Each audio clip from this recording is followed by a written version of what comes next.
Et puis hop, voilà, donc c'est parti, on enregistre.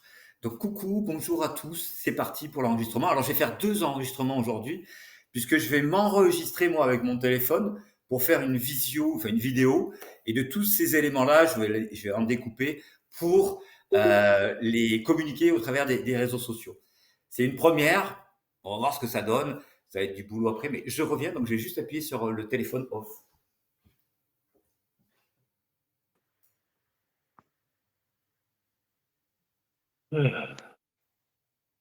Je sais plus qui c'est qui m'a demandé si je suis dehors, mais je suis dans une serre, une ancienne véranda, enfin une ancienne serre en fait. Ouais, on a vu. On est dans Ouais. en fait, l'agence avant c'était un fleuriste et du coup en fait c'était l'endroit où la personne s'occupait des fleurs et tout ça. D'accord. Ah, t'es à l'agence là, du coup. Et aujourd'hui je suis à l'agence. Ça va mieux, je suis plus malade. Tant mieux.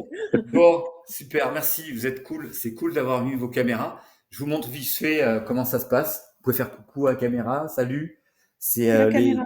les petits nouveaux de la dernière, de la deuxième session de la formation Axo et Active, ils sont là. Et on va passer 1 heure ensemble. Allez, j'espère que ça va être bien. Enfin, ça va être bien, mais j'espère que ça va fonctionner, on verra. Vous êtes prêts? Oui. Oui. Oui. Qu'est-ce que j'ai de prévu? Alors, ah ouais, par contre, ouais. Donc, si je veux avancer, il faut que je vous dégage pour avancer. Bon, bah, c'est comme ça. Qu'est-ce qu'on a de prévu sur cette formation pendant ces 4 heures qu'on va passer ensemble ce matin? Non, je déconne, c'est une heure, si tout va bien. On va parler d'architecture, on va parler de construction, on va parler de données techniques qui sont essentielles donc pour faire l'évaluation de votre bien, des biens de vos clients. On va parler des diagnostics. Donc, vous avez vu, c'est hyper dense. On va aller vite. Mais rassurez-vous, je vais vous donner des éléments. Vous allez pouvoir travailler de vous-même et faire des recherches, surtout d'ailleurs, sur la partie architecturale, puisque vous êtes tous dans des régions différentes. Et forcément, ben, vous n'avez pas tous le même habitat.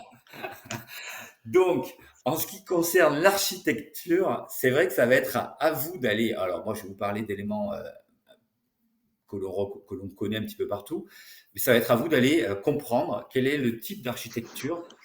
Vous le connaissez déjà, puisque vous avez l'habitude, vous les voyez, ce paysage, mais d'aller voir comment c'est construit, depuis quand, quelles étaient les fonctions premières de ces habitats, enfin, etc., pour amener évidemment de la matière à vos clients et faire vivre en fait vos visites quand on en sera aux visites.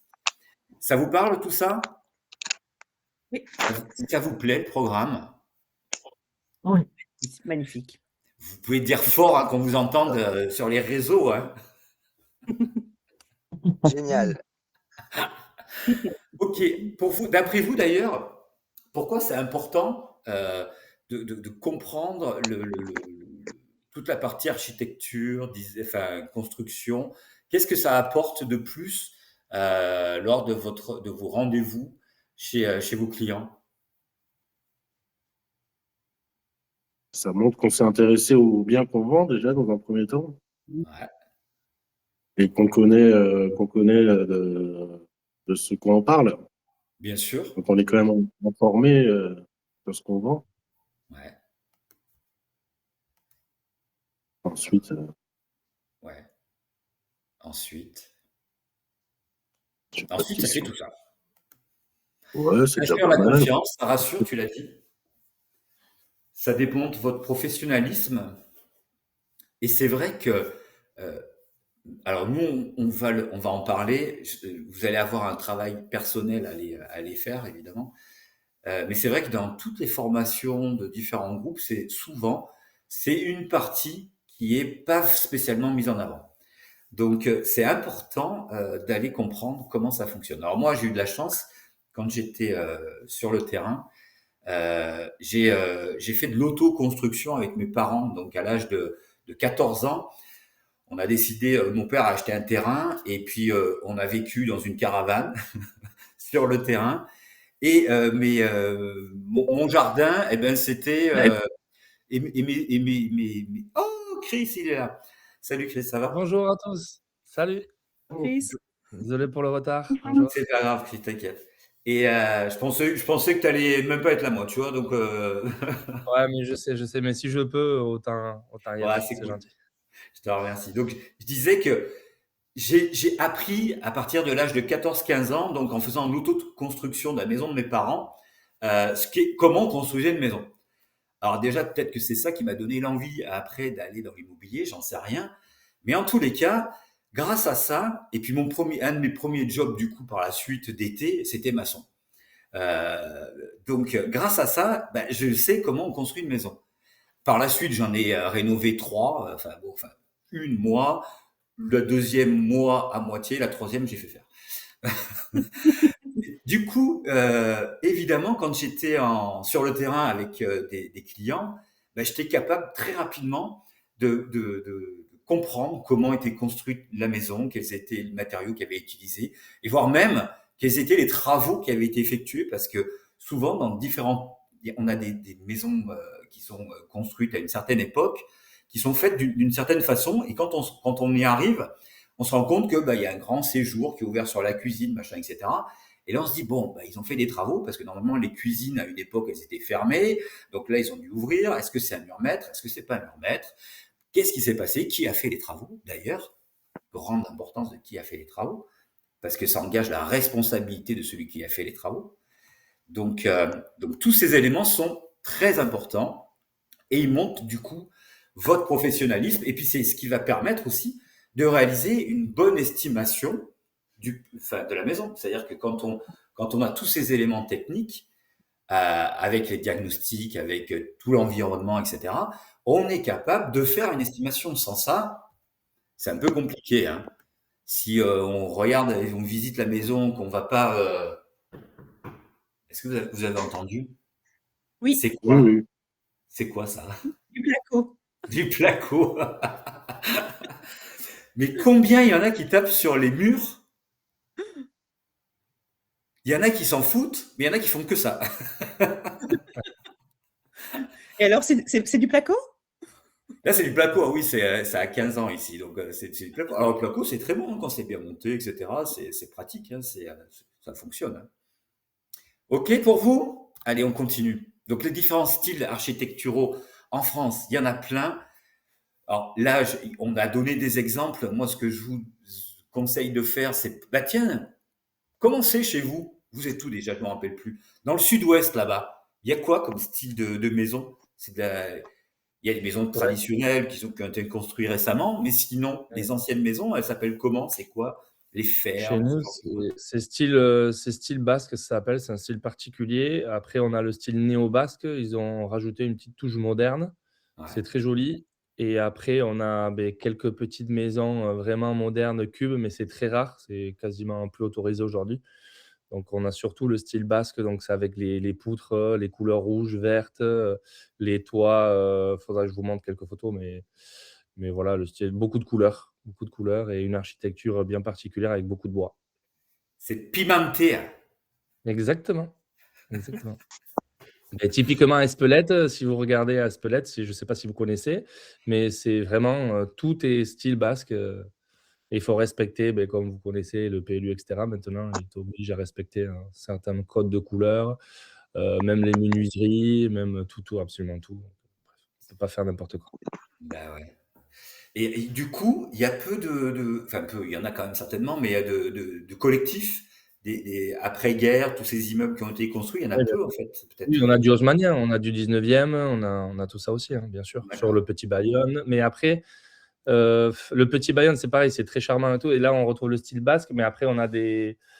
Ouais, c'est vrai qu'on n'a pas. À Pau, on a un peu ce style-là, haussmannien, D'accord. etc. Mais Ouais. c'est vrai que nous, à Bordeaux, bien sûr, mais moi, quand je parle du Pays basque, c'est vrai qu'on n'a pas trop ce type d'immeuble. On n'a pas Ok. trop ça. Ok. On n'a pas trop Comment ça. c'est chez vous, Valentin, Nathalie, Valérie? Non, Le c'est en son. région parisienne, donc. Ah, Ah ouais. pardon. Comme je vous ai filé la Ouais, main à vas-y, tous les Alex. trois, ça marche pas. Alors, qui veut prendre la main en premier? On va l'honneur aux dames. Allez, Valérie qu'on voit pas. Allez, c'est pas grave. Ouais, désolée. Donc, c'est moi. Bah, pour l'instant, moi, j'ai une activité en région parisienne, donc c'est plutôt de l'haussmannien. Ouais. Voilà. Et sinon, après, je vais aller dans le Perse, donc du côté de Nogent-le-Rotrou. Et là, c'est plutôt des longères. Voilà. Donc, c'est Oui, un les fameuses style plus longères. normand, on va dire. Voilà. Ok. Nat, c'est comment chez toi? Alors moi, je suis du Nord et C'est alors beau. il y a C'est du la moderne. brique? Comment? C'est de la brique? C'est de la brique rouge, oui. Les traditionnels sont en brique rouge, oui. Et autrement, on a aussi du contemporain, Ouais. du moderne. Et oui, parce qu'il y a eu pas mal de constructions après-guerre, du coup, là-bas. Oui, tout à fait. Et oui, la région a été reconstruite souvent dans ces régions-là. Merci, Nat. Val, c'est comment chez toi? Principalement des longères, hein, quand même, c'est des anciennes fermes retapées, des choses comme ça. Et après, en ville, c'est des maisons, on va dire, standards. Voilà. Ok. Pas de choses vraiment particulières, à part les longères, surtout dans notre belle campagne. Eh Voilà, oui. de la région centre. Ah, alors, chez moi, les longères, on les appelle des masses. Ah oui, Des masses? les Eh fameuses. oui, les fameux masses. Ça se dit masse? Ça s'écrit M-A-S, mais ça se dit masse. En Provence, hein. Ok, pour les architectures. Donc, évidemment, c'est important que vous connaissiez l'histoire, en fait, parce que tout est basé à partir de l'histoire de votre région. Cette construction, bon, là, on a des éléments qui sont plutôt américains, là, parce que la bagnole est plutôt américaine.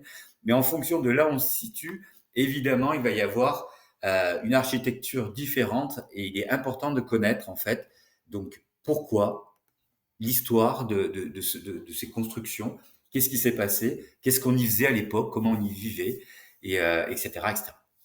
OK. En ce qui concerne la construction, ben évidemment, on a différentes phases. Euh, une première partie ancienne où on parle justement souvent de ces maisons en pierre de taille qui ont été construites bien avant-guerre, avec tout le charme qu'on peut imaginer dans ces maisons-là, avec toutes les contraintes techniques du coup, parce que bon, à l'époque, ils s'organisaient pour se garder du chaud en faisant des petites ouvertures, se réchauffer avec le chauffage, enfin avec la terre. Donc il n'y avait pas de vide sanitaire et on avait plutôt les pieds. Alors on avait un peu chaud, mais c'était un peu humide aussi du coup. Donc, heureusement qu'il y a eu des évolutions en termes de construction. Et ensuite, après-guerre, donc, on a commencé à utiliser des matériaux plus simples, enfin préfabriqués en fait, en quelque sorte, avec la brique, les parpaings, etc., le béton qui est arrivé aussi, avec donc une facilité au niveau de la construction, de la mise en œuvre en fait, des standards aussi du coup, des normes. On est le pays des normes hein, au niveau de la construction. Et des éléments techniques qui ont permis, au fur et à mesure des années, d'améliorer la qualité de vie de ces lieux, notamment avec l'isolation, le chauffage, les sanitaires, puisqu'à l'époque, il n'y en avait pas, il fallait aller dans la cour ou au fond du jardin. Vous imaginez, vous faites visiter une maison, bon ben voilà, la chambre, la cuisine, enfin, d'ailleurs dans la cuisine, tout le monde y vivait. Et puis les sanitaires, c'est au fond du jardin. À l'époque, les agents immobiliers, ça devait être rigolo. Bon, il n'y en avait pas trop, du coup. Et puis,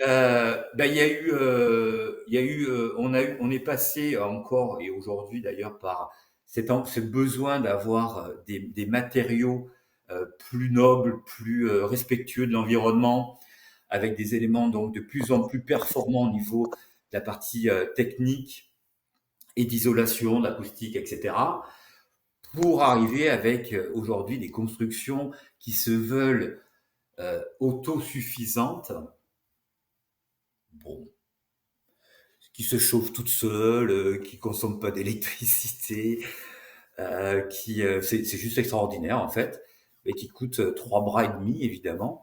C'est ça. Est-ce que c'est véritablement ça? Est-ce que on consomme sa propre électricité et on arrive à se chauffer, etc. On va y arriver, mais encore, on n'en est pas encore tout à fait là. Et c'est vrai que toute cette évolution, elle a été voulue pour que les usagers soient quand même mieux au fur et à mesure du temps, pour respecter l'environnement aussi. Donc, il y a toutes des campagnes, des éléments qui ont fait que cette évolution est arrivée. Et du coup, les coûts sont plus les mêmes. C'est-à-dire que quand on va retomber sur des maisons anciennes, elles n'auront pas le confort, sauf si elles ont été rénovées, hein, du coup. Hein. Elles n'auront pas le confort des maisons actuelles. Et par contre, elles auront un charme peut-être différent, mais il va falloir, pour qu'elles soient faciles d'utilisation et d'accès, il va falloir y faire des gros travaux. Ça vous parle tout ça? Mm. Oui. Est-ce que c'est important de comprendre aussi ces éléments pour vos clients, pour l'estimation?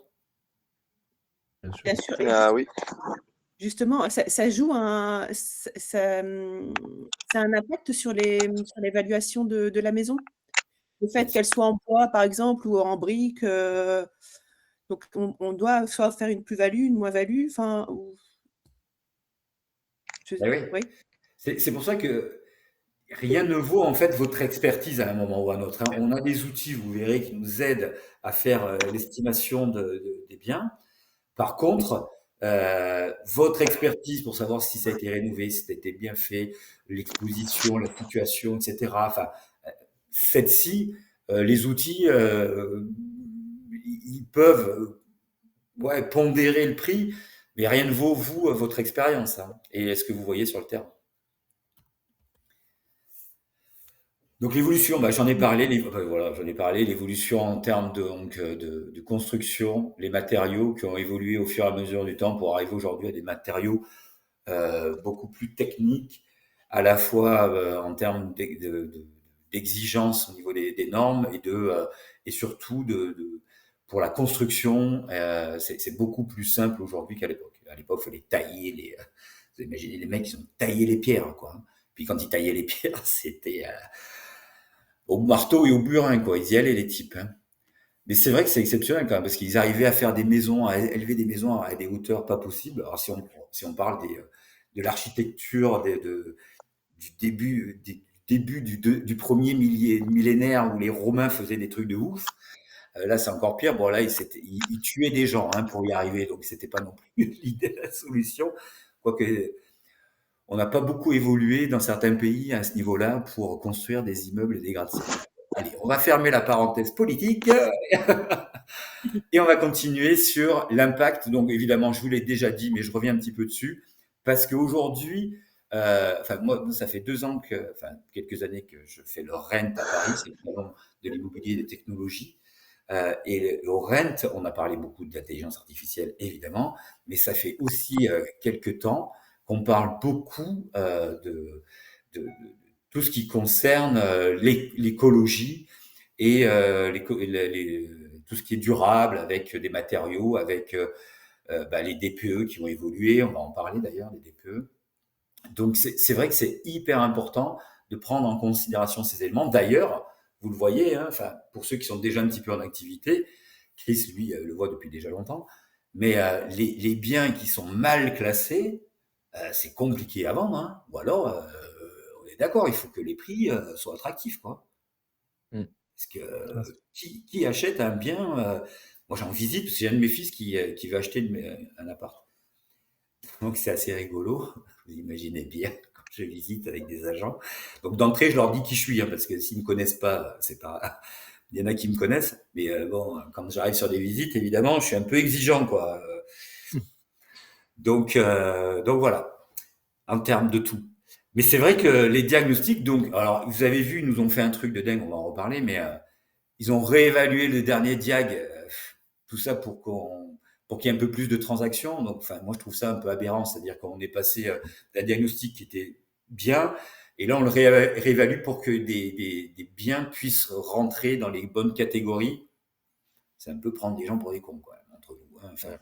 Moi, personnellement, j'ai mon avis sur les diagnostics. Je préfère pas le dire aujourd'hui, mais franchement, je suis pas très content avec les diagnostics énergétiques. Personnellement, je trouve que c'est un peu... C'est terrible. C'est un C'est le scandale. délire, hein. C'est honteux. Voilà. On est Ils ont d'accord. changé le mode de calcul là, parce que les logements, déjà les petits logements, les studios électriques, impossible d'avoir D ou plus. Donc, toutes les stations balnéaires, tous les petits logements, impossible d'être en D, donc impossible d'être loué aujourd'hui, à cause de la déperdition énergétique. Parce que comme vous savez, un studio, il n'y a qu'une pièce et la pièce, elle est vers l'extérieur. Donc, impossible en fait d'avoir un bon DPE parce que la déperdition énergétique, elle est sur toute la pièce, elle est maximale du coup. Alors que le même appartement, avec les mêmes radiateurs, le même isolement, etc., sauf s'il est plus grand, mais comme tout ne donne pas sur l'extérieur, mais du coup, le même DPE, il va peut-être être en C ou D, alors que le studio, il va être en F. Et remonter 2 lettres, c'est impossible. Moi, j'ai des clientes qui ont rénové entièrement l'appartement, ils ont doublé, ils ont mis des bons radiateurs, ils ont tout fait, et ils sont toujours sur des studios, ils étaient toujours en E. Et là, au moins, ils ont un peu plus équilibré par rapport au gaz, et avec le nouveau mode de calcul que vous pouvez consulter sur l'ADEME, vous pouvez normalement gagner une lettre sur ce genre de profil, de studio par exemple. Mais c'était pas normal, quoi. Il y a trop de conséquences maintenant à cause des diagnostics.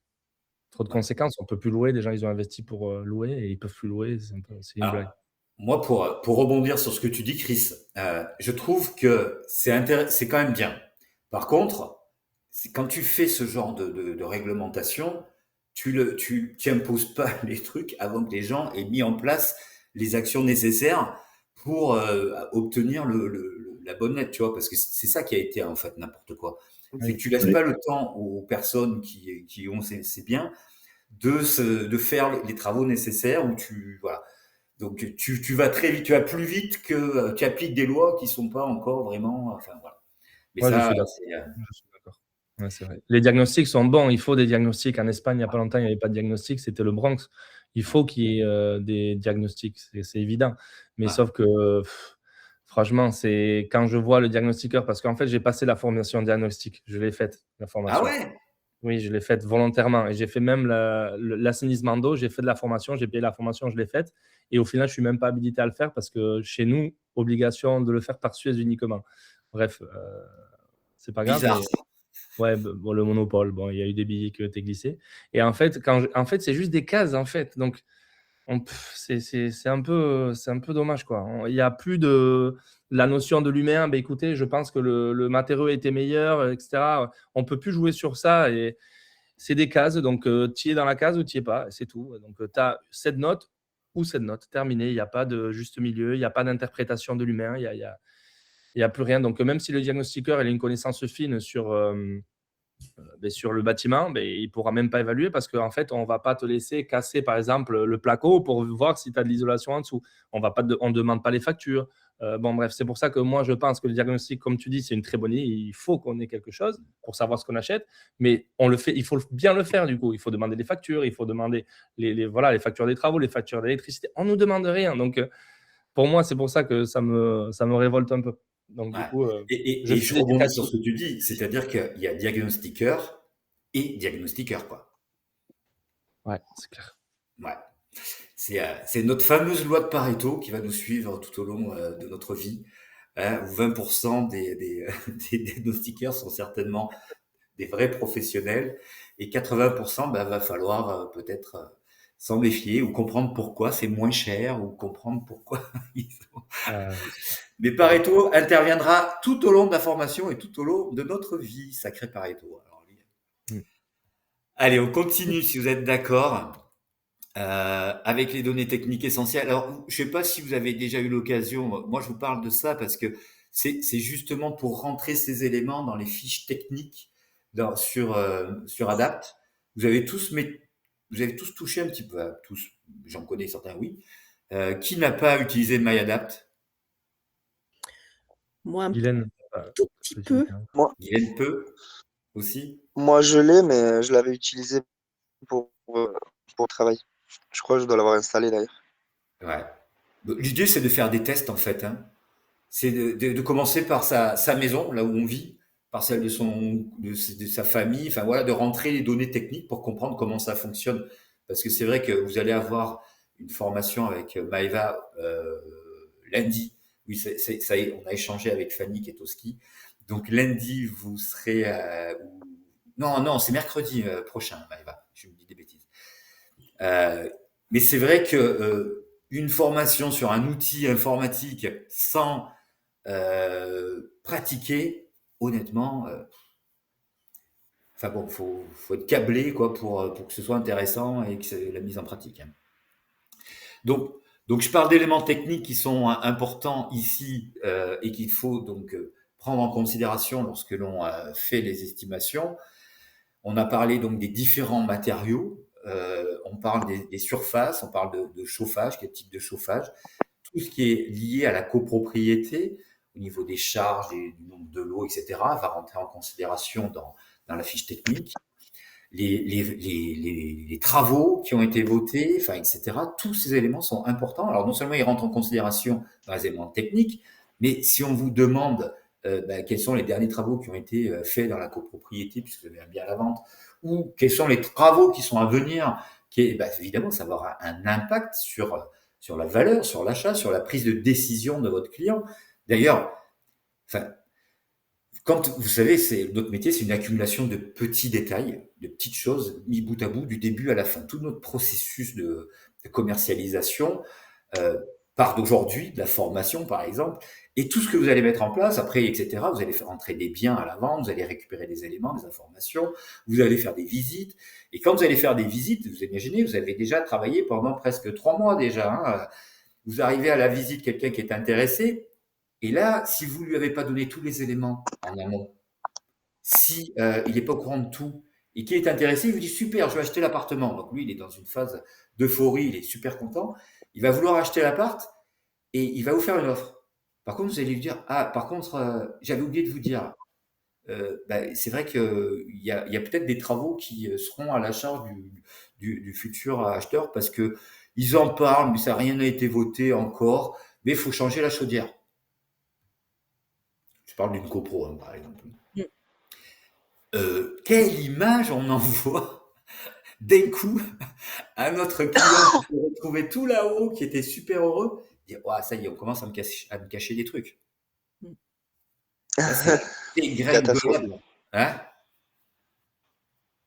Donc, c'est vrai que notre métier, il est pas si compliqué que ça quand même. Il est assez simple. Par contre, il nécessite déjà beaucoup de franchise, de clarté, de transparence. Et il y a tellement d'éléments à comprendre, enfin pas à comprendre, mais à apporter à un dossier. Là, on parle des éléments techniques, mais il y a tous les éléments juridiques aussi. Donc, il faut rien oublier, quoi. Et il faut être prêt en amont. C'est-à-dire qu'il faut même pas commencer une commercialisation, et là j'anticipe sur plein d'autres modules qu'on va voir, avant d'avoir tout ça. Chris, on est d'accord, hein? Ouais, je voulais pas tout couper, mais pour moi, c'est la base et c'est la clé de la réussite d'un dossier. C'est en amont, comme tu as dit, c'est d'avoir tous les éléments déjà, mais absolument tout, parce que déjà, l'estimation, elle peut varier, comme tu as dit. Si la chaudière est à changer, si la toiture éventuellement elle est à changer, si le ravant-façade, on parle de beaucoup d'argent. Donc oui, effectivement, il faut tout avoir en amont et même pour après, une fois qu'on a un acquéreur, pour closer, ça va beaucoup plus vite. On envoie le dossier vite chez le notaire, on verrouille, on signe et on est tranquille. On a fait notre taf et après, on est bien. Eh ouais, qu'est-ce qu'il peut pas avoir, enfin, si on a fait notre boulot comme il faut, à ce moment-là, il n'y a plus d'objection, en fait, entre parenthèses. Forcément. Et puis, il y a des éléments qui sont importants, vous verrez, mais pour valoriser le bien, vous allez avoir un bien à la vente. Est-ce que le terrain est constructible? Est-ce qu'il peut être détaché? Est-ce qu'on peut, dans cette maison, y faire 3, 4 appartements? Est-ce que ça vaut pas le coup d'y réfléchir? Alors peut-être que le propriétaire voudra pas le faire, mais une maison avec 2000 mètres carrés de terrain, si on peut détacher 2, 3 bouts de terrain, c'est plus le même prix qu'une maison. Enfin, vous voyez ce que je veux dire, hein? Et c'est votre devoir de conseil, ça. Hein? Carrément. Et ça fait très pro de savoir tout, en fait, de savoir que vous avez lu les 3 derniers PV d'AG, d'expliquer qu'il n'y a rien à prévoir. Vous êtes hyper pro, hyper carré et l'acquéreur, il se projette, vous lui dites qu'il n'y a pas de frais à prévoir pendant 10 ans. Donc ça, c'est un plus par rapport peut-être à ce qu'il est en train de visiter à côté. Voilà, c'est des éléments qui peuvent faire la différence. Vous intervenez quand vous voulez, hein, c'est important. Hein. L'idée, c'est que ce soit hyper interactif, hein, nos échanges. Moi, je vous ai parlé de de quoi je vous ai parlé? Des données techniques. On va parler rapidement, mais vous le savez déjà, de tout ce qui concerne donc les surfaces, puisque évidemment, ça rentre en considération à la fois pour, c'est la loi Carrez, donc c'est une obligation. Ça rentre en considération dans le fait que ça va nous permettre de déterminer le prix. Et quand on est à Paris, qu'un mètre carré, c'est 8000 balles, si t'en rates deux, t'as déjà 16 000 balles d'écart quand même. Hein. Bon, après, c'est sur des prix à 4 ou 500 000, donc ils s'en foutent peut-être. Non, ils s'en foutent pas. 16 000, c'est 16 000 quand même. Donc, c'est hyper important, évidemment, de comprendre donc les histoires Bon, après, moi, j'ai un peu de mal, hein, parce que moi, je suis 1m80, donc quand on me dit que je suis 1m80, faut y vivre dans 1m80. Enfin, moi, je serais pas très à l'aise, hein, honnêtement. Alors, ne parlons pas de Valentin, qui serait comme ça. Valentin fait 2 mètres, hein, vous verrez, à Angers. Un petit peu moins. Ok. Allez, on continue en ce qui concerne, voilà, donc les différents diagnostics, il y en aura encore qui vont arriver. On parle donc de DPE, d'amiante, de plomb, d'électricité, de gaz et tout ce qui concerne les risques technologiques. Le DPE, vous l'avez fait, on en a parlé, mais évidemment, je crois que j'ai des slides qui correspondent à la suite. Voilà. Les points essentiels, durée de validité. Chris, toi je suis même pas si je suis encore à jour, du coup, au niveau de ma slide qui date de l'année dernière. Je vais te dire. Mais en tous les cas, de toute façon, toutes les informations, quand il y a des informations importantes, Fanny est en veille. Et pour ceux qui connaissent Fanny, vous verrez, c'est quelqu'un de extraordinaire dans tous les sens du terme. Elle est pro, elle est gentille, alors par contre, elle va au bout des choses. Hein. Quand elle est partie dans un dossier, des fois, t'en demandes pas autant et elle te fait un truc, tu dis waouh. Ouais, super. Waouh, ouais, c'est fou, c'est complet. Hein. On a une passionnée de ce qu'elle fait. Ouais. Magnifique. Donc voilà, tout ce qui concerne les diag, les DPE, ça évoluera évidemment, puisque ça a déjà changé, je crois, par rapport à ça.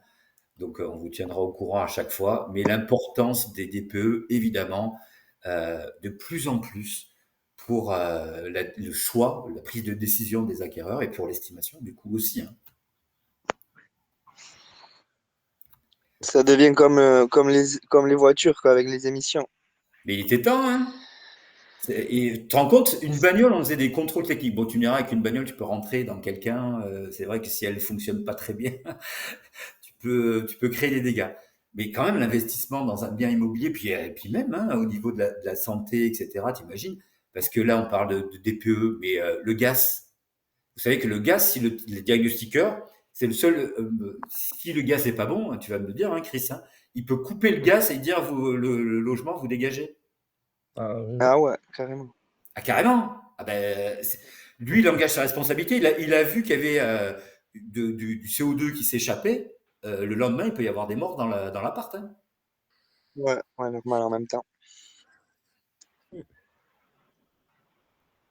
Donc, amiante.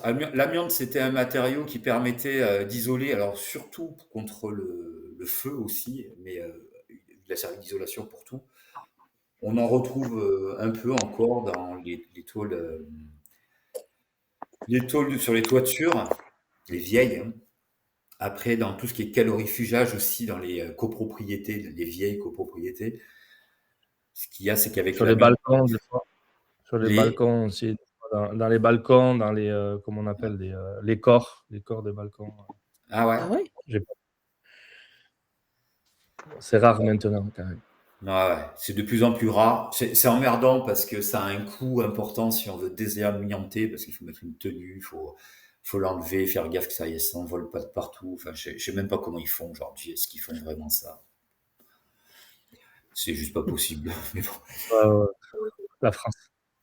Moi, j'ai travaillé aussi pour ma petite expérience, parce que mon père était dans le nucléaire. Donc, j'ai travaillé au cœur d'un réacteur où là, oui, tu rentrais avec la combinaison Mururoa et on allait chercher des tubes guides. Enfin, bref, vraiment dans le cœur du réacteur.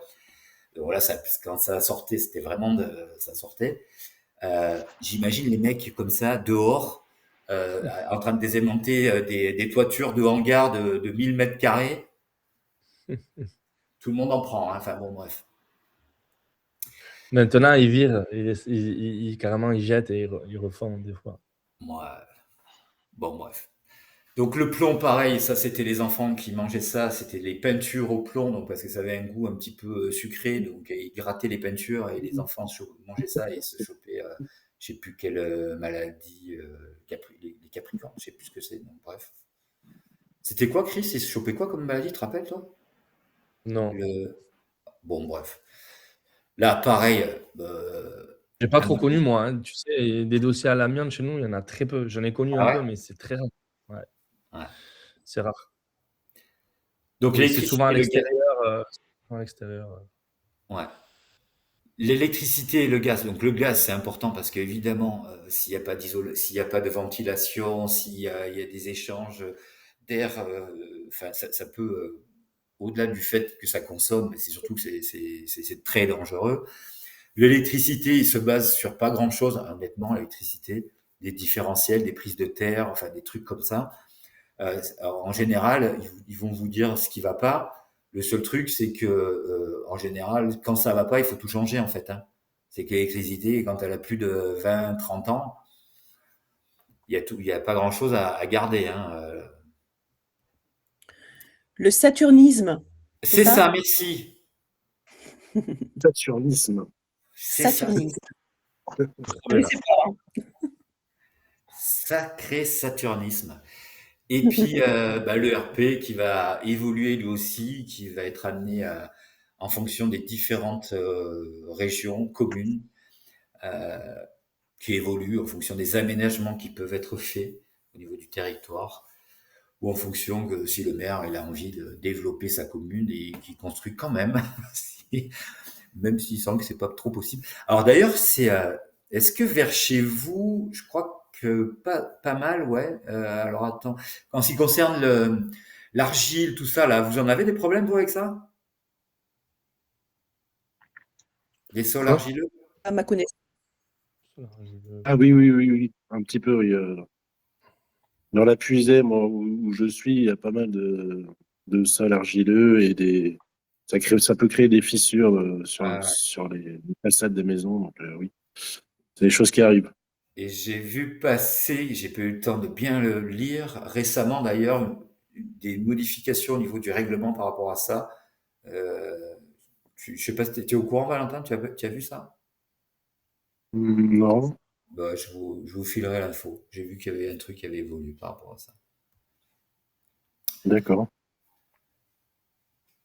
On arrive presque à la fin de notre... Ah oui, on est allé vite hein, quand même.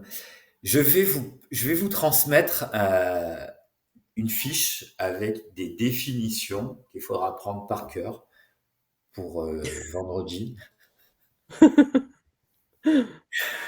Non, c'est juste pour que vous ayez une aisance avec le vocabulaire de l'immobilier, parce qu'il y a plein de termes en fait qui sont afférents à l'immobilier qu'on connaît pas spécialement quand on n'a pas l'habitude.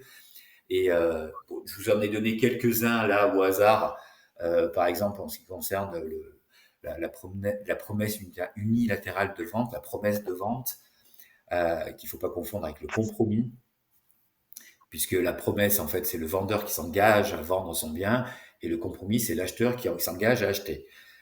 La seule différence entre les deux, elle est purement juridique. Oui. Ça permet surtout en fait de dire je peux plus facilement en tant que vendeur me détacher d'une promesse de vente que si j'avais signé un compromis. Si je signe un compromis, parce qu'avant on signait beaucoup de compromis en fait, si l'acheteur est un peu de mauvaise foi, traîne les pattes, qui fait pas le nécessaire, etc., pour sortir de ce compromis, il faut que j'engage une procédure. C'est un peu plus long. Voilà un petit peu la différence. Donc du coup, aujourd'hui, on signe beaucoup plus de promesses. Et d'ailleurs, on signe les promesses de vente chez les acquéreurs. Comme ça, c'est même le notaire de l'acquéreur qui engage lui aussi entre parenthèses sa responsabilité parce que il va aller vérifier. Enfin bon, honnêtement, il ne va pas vérifier grand-chose. C'est quand même à vous d'aller faire en amont tout le travail des clercs de notaire C'est un peu, on en reparlera, mais c'est un peu comme quand vous avez des relations avec des avocats pour défendre vos intérêts. Si vous n'arrivez pas à constituer un dossier épais comme ça, il va rien se passer. Ben là, chez le notaire, c'est un petit peu ça. C'est-à-dire que tous les éléments dont on a parlé tout à l'heure, si vous n'arrivez pas avec votre dossier qui est maintenant numérisé dans une clé et qui va, on est d'accord, qui va automatiquement être envoyé au notaire, il va rien se passer. C'est pas lui qui va aller chercher les documents. Hein, Chris? Ouais, mais moi, j'ai un bon notaire. J'ai de la Ça va. chance. Mais d'où l'importance d'avoir un bon notaire quand même. Alors tu es un bon notaire parce que toi, tu es un bon agent aussi. Je sais pas, mais Parce qu'en en tout cas, général, ça fonctionne avec. C'est-à-dire que le notaire, il sait que toi, tu es bon et que tu envoies tous les documents nécessaires. Et qu'il n'y a pas de franchement, surprise. moi, c'est incroyable. J'ai une assistante, rien que pour moi, c'est un truc de fou. Franchement, elle est incroyable. J'ai trop de chance. Mais après, c'est mon pote, le notaire, mais c'est très important d'avoir un bon diagnostiqueur, un bon notaire, un bon réseau autour de soi pour pas perdre du temps à chaque fois, relancer, etc. Tu envoies, tu sais que ça va être fait et c'est un gain de temps terrible, quoi. Ouais. C'est important ce que tu dis. Tu spoil la suite de la formation, mais c'est vrai que c'est hyper important d'être hyper bien entouré. Hein. Ah, Ça, c'est sûr. Hein. sinon, ça marche pas. Ouais, il faut avoir des pros autour de soi, faut avoir des. Alors même pour aller plus loin dans le développement personnel, ça les professionnels ils le savent là, les sportifs de haut niveau. Si tu es entouré de mecs qui en veulent et qui sont comme toi, et tu es le reflet des 5 personnes qui t'entourent en fait. Hein. Tout à fait. Donc si ton équipe elle est au fond du trou, qui ont pas le moral, eh ben ils t'entraînent avec toi quoi. Hein. C'est clair. Hein, Ouais. Guylaine il s'est pas présenté, mais tu joues encore Guylaine quand même un peu? Je joue quoi au foot? Bah ouais, à quoi tu joues? Tu joues pas au rugby, Ah toi? non. Je touche plus un ballon depuis des années. Grâce à Dieu, j'ai pas eu des grosses blessures. Je touche du bois, donc je me suis dit non, je prends pas de risque. Là, je suis à fond, pas d'un. Parce que C'est beaucoup moins de risques. C'est c'est vrai que plus ludique, c'est plus agréable. T'as pas de pluie, t'as pas de boue, c'est le sport idéal. Je change pas. Guylaine, c'est vrai qu'on n'a pas eu l'occasion. En fait, on vous a pas présenté tous ceux qui étaient pas là la dernière fois. On s'est pas présenté, on l'a pas fait.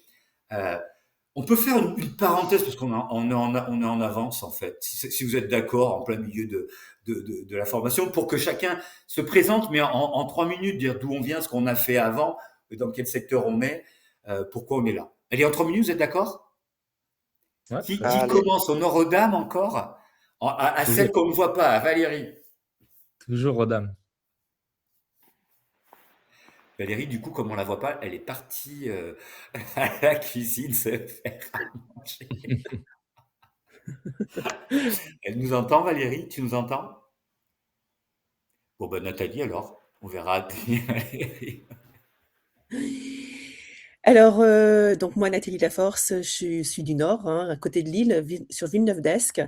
Je suis en reconversion parce que j'étais 28 ans dans une grande entreprise qui s'appelle Auchan et où j'ai été licenciée économique fin d'année dernière. Donc voilà, reconversion dans l'immobilier. Donc, tu connais l'organisation, la structure de la grande distribution, Oui, c'est différent ses de. exigences et ses contraintes. Oui, tout ça, tout à fait. Oui. Mais c'est formateur hein, quand même. Hein. Ah oui, oui, oui, j'ai appris beaucoup de choses. En fait, j'ai été assistante de direction pendant 16 ans au niveau de la direction financière. Et après, les dernières années, j'étais chef de projet en amélioration continue. Ah Donc, ouais, voilà, je regardais les process et je voyais ce qui n'allait pas c'est génial et ça. j'améliorais. C'était Ah, intéressant. tu sais ce que tu dois faire et pas faire alors dans Voilà, on essaie l'immobilier. d'améliorer. Ah, Ouais. on va essayer de trouver. Mais on en reparlera, on mettra en place des process pour trouver des axes d'amélioration. C'est ça. Ça marche aussi. Ok, merci Pas de Nat. souci. Bah Val, puisque Petite question, le groupe Auchan, il va mal, c'est ça? Il va pas bien? C'est pas le top. C'est Ok, pas le top. d'accord. Les chiffres sont pas terribles. J'étais en Ok. centrale. J'étais en centrale. Et il y a eu un gros PSE, enfin, la plupart des gens ont peut-être entendu parler. Il y a eu un gros PSE et j'ai fait partie du PSE. J'ai été contrainte de partir. D'accord. J'ai 28 ans, donc ça fait mal, mais bon, Ouais. c'est la vie. Toute l'équipe a dû partir, voilà. Mais on a gardé des liens, c'est super, par contre. Valentin, à toi. Bon, à mon tour. Donc, Valentin, Agné. Donc, moi, je suis dans le Loiret, euh, région centre, donc à à peu près 1 heure d'Orléans, qui est la plus grande ville du coin. Donc, j'ai 30 ans. J'ai un parcours un Bien. peu. Comment? Bientôt 31. Oui, bah, ça va aller, hein. Encore 2 mois, c'est pour le mois de mars, c'est pas tout de Ah, suite. je pensais que c'était pour, très prochainement. Non, bah, parce que j'avais dit ça pour rigoler la dernière fois, mais. D'accord. Donc, j'ai eu un parcours assez polyvalent, on va dire. J'avais commencé, c'est vrai que j'en ai pas parlé lundi, mais après le bac, j'avais commencé une formation profession immobilière quand même, Ah ouais? du côté de Tours. Bon, la jeunesse a fait que je suis pas resté très longtemps dans cette formation. Et par la suite, bah, j'ai travaillé dans différents domaines, dans des usines. J'ai travaillé en tant que surveillant aussi dans un collège. Euh, et puis, donc par la suite, je suis reparti faire des études dans un BTS en communication, juste après avoir été surveillant. D'avoir été au contact avec des élèves, ça m'a redonné envie de retourner à l'école. Et donc, bah, après, il y a eu le Covid. Donc, la communication, bah, c'était un peu compliqué, le domaine de la communication, même dans les grandes villes. Donc, j'ai fait un peu ce qu'il y avait. J'ai travaillé donc, dans la livraison de boissons pendant 5 ans. Et puis, bah, avec ma grande taille, livrer des fûts dans des caves, c'était pas la meilleure idée. Donc, je me suis, on va dire, accidenté un peu le dos, ce qui fait que j'ai dû donc arrêter. Et puis par la suite, je suis retourné dans ma région d'origine. Donc je suis parti de la ville pour retourner à la campagne vers Montargis. Et donc bah, ça fait 1 an que j'étais en recherche d'emploi donc dans la communication. Et il y a eu 2 offres sur une année. Donc j'ai dit bon la communication, on va arrêter là. Et puis bah, comme l'immobilier était toujours dans un coin de ma tête depuis le collège, j'ai eu on va dire, grâce à un organisme qui travaille avec le Pôle emploi, eu l'opportunité de faire une semaine de stage dans cette agence où je suis aujourd'hui. Et donc, voilà, comme ça s'est passé, comme le stage s'est très bien passé, Eric et Stéphane, mes deux collaborateurs, m'ont proposé de rentrer dans l'aventure avec eux de l'immobilier. Et donc, me voilà, voilà depuis mi-novembre, en tant que mandataire pour Axo. Voilà. Super. Et Merci demain, Valentin. j'ai ma première visite. Yes. Oh! Non, Bravo! Visite Voilà. sur quoi? C'est quoi? Une visite acquéreur? Une visite, c'est quoi? Oui, c'est une visite d'une longère que j'ai mis en vente sur les D'accord. plateformes pendant les fêtes. Donc, Et puis, bah, depuis, j'ai techniquement, déjà eu. Valentin, Comment? techniquement, c'est pas une visite. Demain, tu fais ta première vente, on dit. Ah oui, oui, Je sais pas, moi, je vais pas pour visiter, hein, j'y vais pour vendre en général. Chris, c'est on y vrai. va pour Bah, vendre, il va pas pour visiter, si. d'accord, on est d'accord. je la connais, la maison, donc oui, effectivement. Non, mais bon, j'y vais étape par étape. J'essaye de pas griller les étapes d'apprendre voilà, au jour le jour. Et puis, bah, j'ai la chance d'être avec 2 agents qui sont très compétents et qui, franchement, m'aident beaucoup. Ils Donc, seront, honnêtement, ils seront voilà. avec toi pour cette Comment? visite? Ils seront avec toi? Enfin, il y en a un? Il y en a, oui, il y en a un des deux, normalement, qui devrait venir avec moi, effectivement. D'accord. Il va me, Ah, il c'est sera bien. sur mon épaule comme ça, là. Ah, bah, c'est bien, C'est bien, c'est c'est bien. bien. Et puis, non, bah, cette maison-là, justement, par rapport à ce qu'on parlait tout à l'heure, nous, à l'agence, on a la chance d'avoir un architecte également qui travaille avec nous. Ouais. Donc, bah, il intervient bah, justement sur cette maison-là. J'avais des fissures en façade bah, sur quasiment chaque face de la maison. Donc, j'ai C'est pas, préféré le faire c'est pas intervenir. argileux chez toi? Et voilà, exactement. Exactement. Et donc, justement, pour avoir tous les éléments, pour pouvoir vendre la maison, être un peu, voilà, de savoir les tenants et les aboutissants. Donc, j'ai préféré le faire intervenir. Et donc, ça a été rassurant puisque les fissures sont juste des fissures d'enduit, donc rien de structurel. Donc, je vais pouvoir argumenter demain, voilà, là-dessus. Et donc, c'est vrai que c'est très important d'avoir tous les éléments au moins au maximum pour pouvoir répondre à toutes les éventuelles questions que les acquéreurs pourraient avoir, hein, tout simplement. Donc, c'est vrai que d'avoir un architecte, c'est quand même cool. Franchement, c'est Ouais, ouais. super. Voire même des devis presque, si on peut.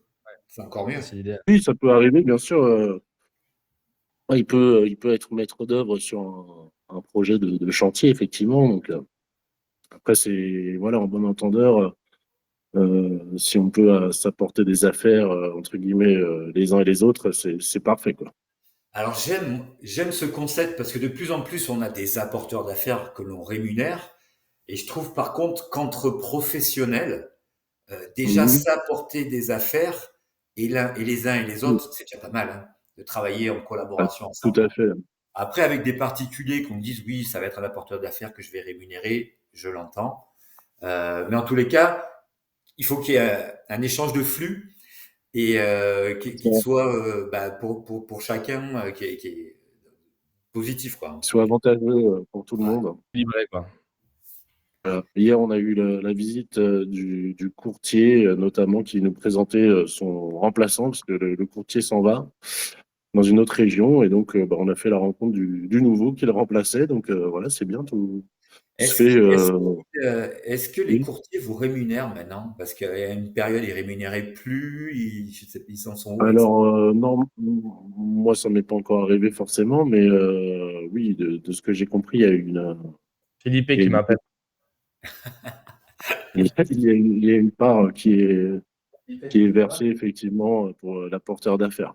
Bonne année. Je suis en formation justement avec Christophe et tout. On en profite du coup. Si tu veux, je te rappelle après. Non, tu peux arranger, non, on est en visio. Ouais, je t'appelle après. Et bonne Ok. année. Merci pour ton appel. À toutes. Merci Valentin. Juste, t'en as qui te J'ai un rémunèrent peu toi trop aussi, parlé. les courtiers? Ouais, moi, il me rémunère, oui. Ça y est, ouais. Moi, Le il me rémunérait à 1%. ouais. Et là, ils m'ont diminué parce qu'ils ont été diminués au niveau de la Eh marge à oui, c'est ça. 0,5. Ah ouais, d'accord. Ok. Mais comme moi, je rémunère tous mes apporteurs d'affaires, que ce soit des professionnels ou des personnes physiques, j'essaie de m'arranger et voilà, je trouve que c'est donnant-donnant, c'est des mandats que j'aurais pas eu si c'était pas grâce à eux, donc je trouve que c'est normal. Il faut C'est savoir partager et je trouve que c'est une des clés aussi, gagner moins, mais gagner pendant plus longtemps, parce que ça va vous permettre d'avoir de la durée, des recommandations assez régulières. Et il y en a, ils veulent tout garder pour eux, ils ne veulent rien partager du tout, et c'est dommage. Et moi, je suis très généreux à ce niveau-là, et je suis très généreux aussi avec mes clients. Moi, l'autre jour, j'ai signé avec un confrère, il n'a rien offert, même pas une bouteille de champagne, rien, alors que moi, je trouve que même une bouteille de champagne, quand on se prend 15-20 000 euros, c'est ridicule. Voilà, la moindre des choses, c'est de faire un beau geste et qu'ils s'en souviennent. Le plus important, c'est qu'ils s'en souviennent. D'avoir des belles propriétés vers chez toi pour avoir une commission à 15-20 000 euros. Mais on est au Pays Basque. C'est vrai qu'on est au Pays Basque. Il y a beaucoup de concurrence, par contre, du coup, mais c'est vrai que quand on vend quelque chose, en général, c'est plutôt cool. Merci. C'est des belles maisons qui cotent un petit peu, quoi. Après, c'est les impôts, t'inquiète. Tout va aux impôts. Oui, ça, c'est certain. C'est que nous, c'est souvent les maisons ici, ils sont plus aux alentours des 100 000, 150 000, quoi, la Ah oui, moyenne. d'accord. Oui, non. Nous, on a Oui, une oui. cave pour ce prix. C'est pour ça que je dis ça. Eh ouais. Alors, pour reprendre la main sur les présentations, puisque Valérie, tu as toujours pas de micro, hein, apparemment, Valérie. Voilà, on la voit quand même, hein, Valérie, en fait, quand elle bouge derrière. Donc, Valérie a écrit dans le chat, elle vient de la communication, comme Seb, je crois que tu connaissais d'ailleurs, Seb, il me semble bien. Hein. Et je poursuis cette activité, mais je rêve de développer mon activité dans l'immobilier et je suis actuellement en région parisienne, Le Perreux, sur Marne. Si vous avez des trucs à vendre par là-bas, on ne sait jamais. Mais je vais déménager. Ah oui, dans la Perche. Dans le Perche. La Perche.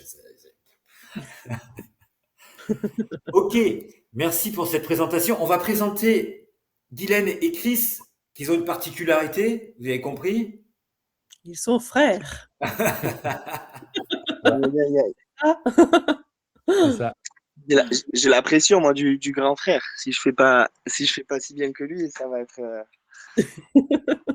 pas être bon. Mais non. C'est bien, tu as un modèle. Oui, c'est ça. Ouais. J'ai un bon exemple. Bon, je commence, si tu veux, Christian. Allez, Vas-y. Allez, je suis en sueur là depuis 3 minutes là, Christophe.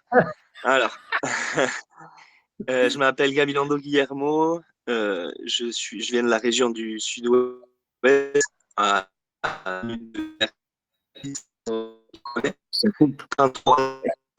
Là, on a Le, complètement le- perdu. le petit frère a une moins bonne connexion que le grand frère. Déjà. J'ai pas on t'entend mal, ouais. Ah, on m'entend mal? Ça coupe. Ouais. Ah ouais, Oui. merde, moi aussi, à chaque fois, ça coupe. Bon, je vais essayer On confirme. de parler sans que ça coupe. Alors, du coup, j'explique mon petit parcours le plus vite possible.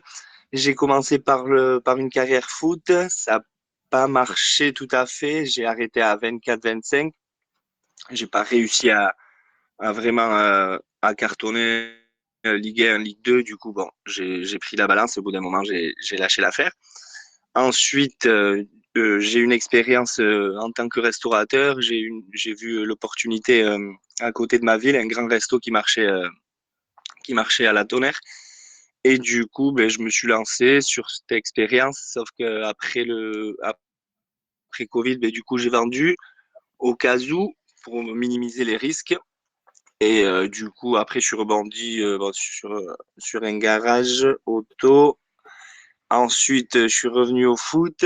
Et enfin, là, je suis sur du tournage, série, documentaire un peu, tout ce qui est, tout ce qui est film, cinéma et publicité. Et là, du coup, ben, je suis en reconversion en, en tant que conseiller immobilier. Donc voilà mon petit parcours. J'ai essayé de faire au plus vite. Oui, merci. C'était bien. Et j'aime bien quand tu dis tu rebondis, parce qu'évidemment, il vient du foot, donc il rebondit bien. Euh, et la restauration, c'est génial comme expérience aussi, parce que tu es en relation avec des clients. Tu comptes pas trop tes heures en général dans la restauration. Ah Et non, puis du souvent, tout, ouais, c'est ça. ouais. Et puis tu as besoin d'un cadre, d'une organisation, ce qui manque beaucoup dans l'immobilier en général. Quand on est commercial, souvent il nous Ah manque. oui, oui, tout à fait. Et on ne dira pas quel Ouais, film tu as fait. Bon, il peut en donner et, plein. euh, Et des stars. Et des ouais. stars. Et surtout, Avec- la restauration, tu joues avec plusieurs facteurs. Surtout, moi, j'avais une super grande terrasse. Et du coup, avec la météo, tout changeait, quoi, du jour au lendemain. Si j'avais fait 3 gouttes, ben, limite, j'avais personne. Mais si j'avais un peu de soleil, c'était la folie, quoi. Et niveau gestion, c'était pas comme un petit bar comme les autres, quoi. En plus, c'était vraiment un grand, grand resto. Du coup, c'est vrai que pour l'organisation, c'était cool comme expérience. C'était la folie parfois. Mais c'est super, c'était très enrichissant, quoi. Super, merci. Qu'est-ce qu'il dit le grand frère? Il vient d'où lui? Bon, un peu comme le petit frère, hein, on a grandi au Pays Basque. On est du côté de Hendaye. J'ai un parcours, je dirais atypique. Pourquoi? Parce que j'ai commencé mes études dans le sport, donc j'ai fait ma licence TAPS, j'ai fait le master. J'étais un peu prédestiné à être prof d'éducation physique, hein, le fameux Graal. Quand on est étudiant, on veut tous être prof de PS. Et au final, ben, j'ai lâché parce que il y a des contraintes. On doit être à Paris, on doit être dans des grandes villes pendant longtemps. Étant très attaché au Pays Basque, ben, j'ai décidé de tout arrêter. J'ai appelé mon ami Philippe qui était avec moi en cours, qui est là gérant d'Axo Mont-de-Marsan. Donc, c'est incroyable l'histoire. Et il m'appelle un jour, il me dit putain, qu'est-ce que tu fais, gna gna gna. Il y a un poste qui se libère à Anglette dans l'immobilier, il faut que tu fasses ça, tu es fait pour ça. Je dis, mais t'es fou, moi je suis dans le sport, moi je suis prof, qu'est-ce que tu me casses les couilles et tout. Il fait non, mais vas-y et tout, parce qu'en fait on échangeait souvent et je lui disais que j'en avais marre, quoi. Franchement, les profs, moi ça allait, mais les profs ils étaient en dépression, on gagnait des misères, je rentrais jamais au Pays Basque, donc c'était pas évident. Et je faisais aussi du tennis de table. Mais bon, c'est à part. Et du coup, j'ai tout arrêté. J'ai craqué complet et j'ai dit, je démarre tout de zéro pour être au Pays Basque. Donc, j'ai trouvé ce poste à la Forêt-Anglette que Philippe m'avait recommandé. J'ai été pris alors que je connaissais rien dans l'immobilier. Et c'est même pas que je connaissais rien dans l'immobilier, c'est que même le vocabulaire, je l'avais pas du tout parce que Guylaine et moi, on est d'origine espagnole. Donc, vous allez peut-être voir des petites erreurs de Ouais, moi. vocabulaire. Donc, on part vraiment, c'est même pas qu'on part de zéro, on part de moins 10, je vous promets. Et l'autre jour, pour la petite histoire, j'ai eu mon mentor qui m'a formé dans l'immobilier et il m'a fait trop plaisir, mais il m'a connu depuis zéro, quoi. Donc là, Valentin, tout à l'heure, quand tu disais que tu étais suivi et tout en visite, etc., ben, moi, j'ai connu ça au début et c'est vrai que ça fait super plaisir.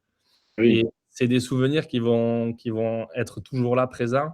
Et je pense que c'est génial que tu aies cet accompagnement-là et ça va vraiment faire la différence. Tu vas prendre confiance en toi, tu vas prendre les bons réflexes et c'est super important pour avoir les fondamentaux. Bon, bref. Du coup, j'ai commencé l'immobilier. Première vente, très rapide, beaucoup de chance. Je vais un garage et la personne à qui je vais un garage, qu'est-ce qu'il me dit? Il veut me recruter dans la banque d'affaires. Donc, je suis là, bon, il voulait absolument que je fasse la banque d'affaires. Du coup, je suis parti dans la banque d'affaires et j'ai fait les deux en même temps. J'ai fait l'immobilier et la banque d'affaires. Donc, c'est même pas que j'ai travaillé comme un fou, j'ai travaillé pour 4. Je faisais, Guylaine, il m'a connu à cette période. J'ai fait ça pendant 10 ans. Donc, j'ai cumulé la banque d'affaires et l'immobilier pendant 10 ans. Donc, et j'atteignais toujours mes objectifs en plus des deux côtés. Donc, c'était assez Mais comment costaud, assez comment fort. t'as fait ça pour faire pendant 10 ans alors que tu as 25 ans là? Ouais, mais c'est 36 ans, Christophe, mais c'est gentil. J'ai 36 ans et en fait, du coup, j'ai été formé en interne. C'était bien parce que j'étais formé en interne, donc j'ai fait un diplôme, master en finance. Ça, c'était génial, qui coûtait 8 000 € l'année. J'étais incapable j'ai jamais pu me payer ça et c'est toujours ce que j'ai voulu. Donc du coup, j'ai un diplôme super en gestion de patrimoine que j'ai fait à Paris. Ensuite, du coup, je faisais les deux, ça se passait très bien. J'ai commencé au réseau La Forêt, je l'ai dit, et après je suis passé petite agence locale. Et puis, du coup, j'ai bifurqué et enfin, j'ai voulu créer mon petit bébé. Donc, j'ai créé mon agence avec Axo. Donc, ça s'appelle licence de marque. Je suis un des seuls, je crois, dans le réseau Axo qui a ça et j'en suis très content. C'est vraiment génial. Donc, voilà un peu pour mon parcours un peu atypique. Et du coup, maintenant, ça fait presque 12 ans que je fais de l'immobilier. Presque 12 ans. Et ça fait depuis juin que je suis chez Axo. Je suis très content, je développe la marque, chose qu'avant je ne pouvais pas faire parce que j'étais un peu en conflit d'intérêts avec mes deux professions. Maintenant, je peux vraiment me consacrer que à l'immobilier. Et du coup, je travaille un peu moins aussi parce que j'étais un peu fatigué. Voilà, je suis ravi d'être avec vous aujourd'hui et j'espère être là. Normalement, je suis aussi avec vous à Angers et je vais apprendre plein de choses de vous tous, de Christophe, c'est sûr, et de vous et des autres, et c'est Et de sûr. toi aussi. Moi, On vient de profession. je te remercie quand même particulièrement, Chris, parce que 12 ans d'expérience, vous imaginez bien, tu pourrais se dire, c'est même pas la peine que je vienne faire la formation. Il sait déjà beaucoup de choses. Il accompagne son frère. On s'est vu en fait au séminaire d'Axo, quand j'ai présenté le programme de formation, j'ai expliqué tout ça. Il a dit, ouais, mais moi je veux venir en fait. Mais je dis, mais c'est génial, quel message extraordinaire t'envoies en disant, c'est important de ce partage d'ailleurs, que vous puissiez prendre un peu de crise, qu'ils prennent de vous parce que vous allez avoir une vision différente et c'est ça qui est intéressant. Et moi, comme je suis heureux et content et merci que tu sois venu, Chris, c'est un grand honneur en tous les cas. Ça me fait vraiment plaisir. Et pour info, ma spécialité, c'est comme j'étais banquier d'affaires, mais forcément, c'est tout ce qui est rentabilité, investissement, etc. Donc, il ne faut pas hésiter, j'adore les chiffres. Donc, si vous avez des problématiques, etc., des biens en investissement, on peut le voir ensemble la semaine à Angers. On poste tous les chiffres et on se cale et on fait des trucs cool. Il y a plein de montages à faire. Il y a plein de trucs hyper intéressants dans ce milieu-là. Et pour rebondir là-dessus, moi, personnellement, de maîtriser la fiscalité, ça fait toute la différence en termes de confiance des clients, en termes de notoriété, en termes de recommandations. Ça a vraiment fait la différence. Alors oui, c'est pas facile la fiscalité parce qu'il y a plein de choses et les règles elles changent chaque année. Mais moi, personnellement, ça a été un effet de levier en termes de vente assez importante. Ah ouais, j'imagine, forcément. Merci Chris pour ce partage. Merci à vous, vraiment. Merci Christophe de m'autoriser à participer. Allez, bon, vous verrez tous ces termes techniques, droit de préemption, hypothèque, purge de tout ce qui concerne des droits de préemption justement auprès des différents organismes. Vous allez avoir une fiche avec toutes ces informations. Apprenez-en quelques-uns au fur et à mesure. Les termes financiers, ben ça, on a même Chris qui pourrait nous en parler, valeur vénale, valeur locative. Je vais pas revenir sur chaque terme. Il faut prendre un petit peu de temps et puis se poser et puis se bloquer, en fait, je sais pas, un quart d'heure, 20 minutes, se lire quelques termes, se les approprier et puis comprendre qu'à un moment ou à un autre, ils vont ressortir dans une conversation, que ce soit avec un client, avec un autre professionnel, avec un notaire, avec un courtier, avec tous ceux qui sont dans l'environnement de notre activité d'immobilier. J'essaye d'accélérer parce qu'on a un peu de temps. Le prix hédonique, vous n'avez jamais entendu. Hein. Le prix Comment hédonique. Le T'as prix vu hédonique, Ouais, magnifique, j'ai jamais entendu. c'est beau. Et Hein, Dans tu le vas plus grand des calmes, tac, il est beau ce et terme, moi je l'aime bien, je trouve ça joli. excellent. Bon, après, c'est vrai qu'on l'utilise pas spécialement, puisque en général, on va faire une valeur qui va englober tous ces éléments. Mais c'est vrai que je sais pas comment on en reparlera, mais comment tu fais une estimation, Chris. Mais quand on Ouais. parle d'estimation, ben, en général, il y a plusieurs éléments, il y a plusieurs prix.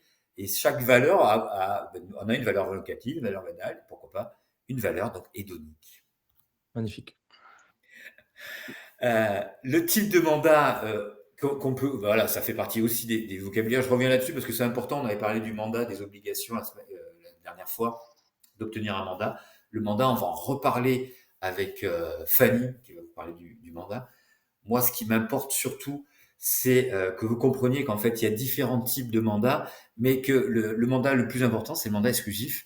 Parce que, dites-vous, en règle générale, un mandat exclusif, il faut 2 mandats exclusifs pour faire une vente et il faut 7 mandats simples pour faire une vente. Bon, à partir de là, à nous, ensemble, de trouver des solutions pour être convaincus que le plus important, c'est d'obtenir des mandats exclusifs. On est d'accord, Chris? Alors là, c'est clairement ça. Parce que Plus au important. départ, on aura l'occasion d'en reparler beaucoup plus profondément, mais au départ, ça part juste d'une croyance, en fait, le fait de se dire je ne veux pas rentrer un mandat exclusif. C'est les barrières, c'est vous qui avez voulu les mettre. Vraiment. Moi, quand je reviens, quand j'étais au début, je me dis, mais pourquoi j'ai pas osé? Pourquoi je l'ai pas cru plus? Pourquoi vraiment, il faut l'exclure, il faut vraiment se l'approprier, travailler un discours. Je pense que Christophe va vous préparer ça, des sketchings, etc.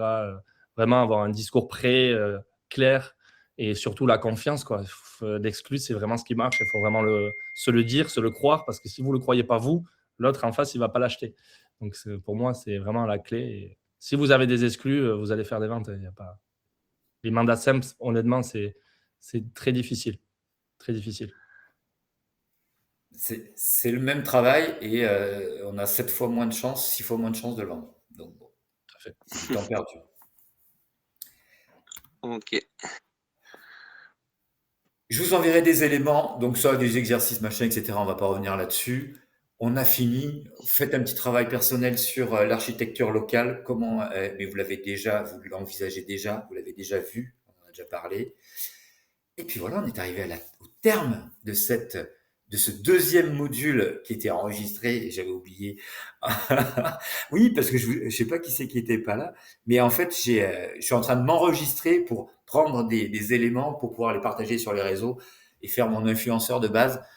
D'ailleurs, je pourrais prendre des conseils avec Guilhem qui pourra me filer des tuyaux peut-être pour faire des films, des microfilms. Oui. Et oui, comme quoi, chacun peut apporter sa pierre à l'édifice. C'est ça qui est bien. Moi, ma spécialité, c'est localisateur. C'est chercher les endroits que le réalisateur me demande sur fond d'écran, quoi. D'accord. Peut-être c'est en rapport Donc, avec. je me déplace. Du coup, tu Ouais, fais un peu, ouais, parce que ouais. au final, c'est un peu, je fais les démarches. Des fois, quand quand j'ai la première qui ne marche pas, il faut que je propose d'autres localisations. Et du coup, là, je pars vraiment de zéro. Je fais du porte-à-porte. Salut, bonjour, est-ce qu'il y aurait possibilité? Donc, bon, ça ressemble un petit peu au travail de l'immobilier qui va Eh être ben, en plus au début, ça va être j'ai, du porte-à-porte. Donc, ouais, ouais. Donc tu peux avoir des infos. c'est ce que je fais souvent avec Ciné quand la première option ne marche pas. Il bascule sur la deuxième. J'ai compris. On te perd de temps en Ouais, temps, mais c'est pas grave. désolé parce que le réseau là, Il est dans c'est ça, l'avion. le réseau il Il est est dans pas l'avion. top. Du coup, non, là, je suis en haut là d'une colline là. Le réseau n'est pas idéal, mais Ok.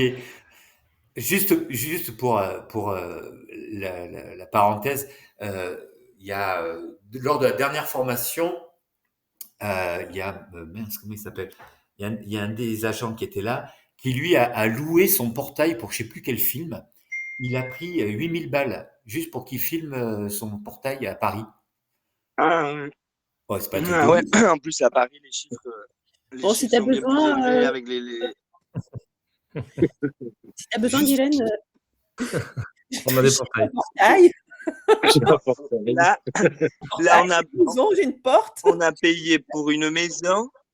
On a fait un film là dernièrement là le mois de décembre, tout sur une maison. Et on a payé, bon, c'était 5000 euros la journée encore, ça va, parce que j'ai réussi vraiment à avoir un super tarif. C'est une maison à 4-5 millions d'euros dans un endroit magnifique à la montagne, à Orio, à 15 minutes de Saint-Sébastien. Mais c'était pas 8000 le portail, là c'était vraiment 5000 euros et la grande maison toute comprise, donc ça va. Mais oui, mais généralement ça peut être pour un petit plan, ça dépend de la nécessité, mais ils peuvent payer ce qu'ils veulent en fonction du besoin. Des fois, ça compte pas, quoi. ouais. Je me rappelle plus quel film c'était, mais je lui redemanderai la prochaine fois, je vous le dirai. Euh, pour en terminer, ben voilà, moi j'aime bien surtout ce rituel des waouh. Qu'est-ce que vous allez mettre en place par rapport à ce qu'on a vu aujourd'hui? Qu'est-ce que vous allez retenir de cette formation? S'il y avait un élément que vous devez retenir, évidemment, dans une formation, on retient pas tout, mais si on devait en retenir un, ça serait quoi pour vous si on commence par Valérie qu'on voit pas, mais qu'on n'entend pas d'ailleurs, c'est vrai, j'avais oublié. Alors, je vais regarder dans le chat si tu nous mets quelque chose, Valérie. Nathalie, pardon, vas-y. Moi, je vais retenir qu'on a tous des profils différents et qu'on va pouvoir s'appuyer sur chacun. C'est bien. Valérie nous dit savoir être pro dans le discours. Super. Valentin. Moi, ce que je retiendrai, c'est vraiment plus le fait de maîtriser au maximum toutes les données sur un bien qu'on a à vendre. Voilà, pour Alors, pouvoir au-delà de les répondre à maîtriser, toutes les questions. au-delà de les maîtriser, parce que c'est difficile de tout maîtriser, mais les avoir, les Les connaître. causes, oui, voilà. Parce que Ou on n'a pas avoir parlé, accès, en tout cas. ouais, on n'a pas parlé des diagnostiqueurs, mais quand on a des DPE qui sont pas super bons, si on a des super relations avec un diagnostiqueur, mettez en relation l'acheteur, le client avec le diagnostiqueur. Mais il faut que le diagnostiqueur soit bon, il ne faut pas qu'il soit là pour casser la vente. Mais quand on a la chance d'avoir ça, le diagnostiqueur, il explique le truc, il fait passer le truc qui pourrait paraître pour quelqu'un de novice qui peut faire peur. Notre cinéaste, Je sais pas, j'ai noté plusieurs points, mais bon, en gros, ce que je retiendrai, c'est croire en soi et avoir de la confiance, quoi. Je pense que c'est le plus important pour tout déroule derrière, quoi. ouais, ça sera un des premiers modules à ranger ça. Très bien. Chris, pour finir, Pour finir, je dirais que déjà, on ne peut pas avoir réponse à tout. Donc, il ne faut pas avoir peur déjà, parce qu'on ne peut pas tout savoir. Il ne faut pas avoir peur de dire « je ne sais pas » et je vais vous donner l'information. Il vaut mieux dire ça que Bien donner sûr. une information qui est complètement erronée, parce que là, du coup, vous perdez toute la confiance. Et par contre, revenir avec la bonne réponse, ça, je trouve que c'est très important. Mais au-delà de ça, pour moi, la clé d'un début réussi, c'est de demander tous les éléments en amont, avoir le dossier complet, connaître bien son dossier, lire tout, absolument tout. J'exagère, mais les règlements de copro, vraiment, il faut les lire. Les PV d'AG, il faut les lire. Après, vous allez connaître au fur et à mesure les résidences parce qu'à force, vous allez connaître les biens de vos villes et vous n'allez plus avoir besoin de lire tous les règlements de copro. Mais vraiment connaître bien, faire ce travail-là de recherche et prendre le temps de vraiment lire son dossier. Et là, après, tout va rouler, quoi. Tout est plus simple ensuite. Ben, justement, j'en profite parce que tu me tends une perche avec cette dernière info, Chris. Vous avez aujourd'hui la chance, qu'on n'avait pas nous à l'époque, d'avoir des outils tels que l'IA, l'intelligence artificielle, qui analysent ces documents et qui vous font des Ah oui, synthèses assez précises maintenant et qui vous sortent les éléments les plus importants. Utilisez-les, quoi. putain, c'est clair. Ça va à une vitesse. Ah, je ne l'ai pas encore fait ça, mais en plus j'ai la version pro et c'est vrai que je ne pense pas le faire et je vais voir si ça marche. Ah ouais. Je te Très bonne dirais idée. lequel c'est qui est le plus performant dans l'analyse des dossiers. Je sais pas si c'est pas. Ah, faut que je regarde.